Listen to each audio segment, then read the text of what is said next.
The past couple Comic-Cons, you've talked about Arrow, you've talked about Spartacus, you've talked about The Hobbit, a lot of work on your stuff, and I know this Comic-Con, the big thing people are going to talk about is Shannara, as Terry Brooks himself is here. Yeah, well, Terry rang me a couple of days ago and said, will I go on stage with him? And it's such an honor to get to promote Shannara sitting alongside Terry at the Salt Lake City Comic-Con. It's going to be a first-time convention piece for, aside from San Diego Comic-Con where we launched it for the first time. So, Salt Lake City are going to be very lucky to be the first people to hear the news of the show, up front. So, Terry's an amazing guy. He came to New Zealand when we first started shooting the show, and was very pleased with I think the choice by MTV and the producers to shoot in New Zealand. I think it was a very wise choice because not being too much nepotism, coming from New Zealand, I was involved in Spartacus and The Hobbit and Hercules and Xena, and I know that what they've invested in is the depth of experience of New Zealanders to be involved in the fantasy genre in their production crews with companies like Weta and whatnot. So Shannara's going to have the look and the feel of the Lord of the Rings and The Hobbit because the production teams that are working on it worked on those shows. So costume department, stage design, lighting and sound, all of these guys know how to capture Peter Jackson's vision. So I think they're just going to easily segue into Shannara and make the quality of this show pretty much the same. So, of course the budgets are different, but MTV are throwing a lot of money into this. Of course, MTV are very keen, I think, like every single network out there now. They know that the race is about having original programming and being able to draw your audience in with quality television. I think the heightened expectation of Shannara is that we're actually going to get Tolkien-ish finish to a television show. I say that in that The Hobbit and Lord of the Rings were such high ambitions, even by Peter Jackson's measure. He said that this could never have been made 10 years ago.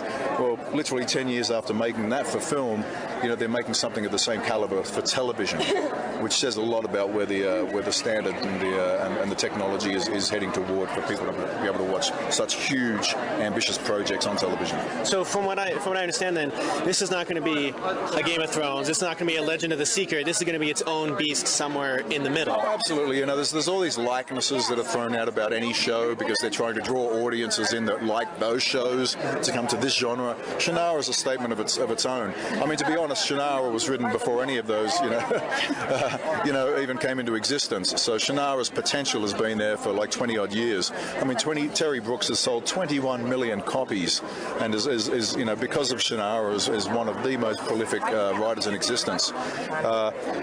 With such a huge fan base that fan base will all be now in their 40s, let's say, and plus it being created for a new young audience. You see, it hits the market on two levels. It hits an established fan base, and it hits it creating a new fan base for young people that are going to see this through their eyes, through new eyes. As this story comes to life for a new generation as well as the ones that read it 20 years ago.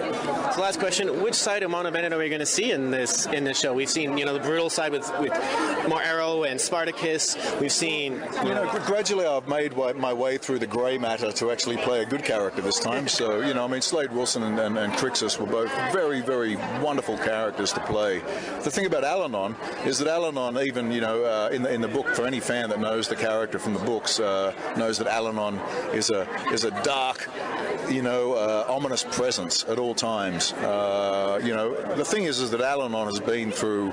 By the time we come into this first series of Shannara, Allanon has already been through a major war of the world, and he's a man that's seen it all, and he's woken up from a druid sleep into a new age where another war is going to soon eventuate, and he's the person who has to give guidance to people who are oblivious to the possibilities of magic and of dark power, and so he has to try to educate these young would-be heroes to meet their mark and able to stand against these dark forces. Allanon is almost like a kind of a Obi-Wan Kenobi or a Yoda kind of character in this story.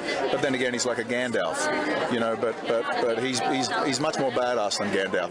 He uses magic.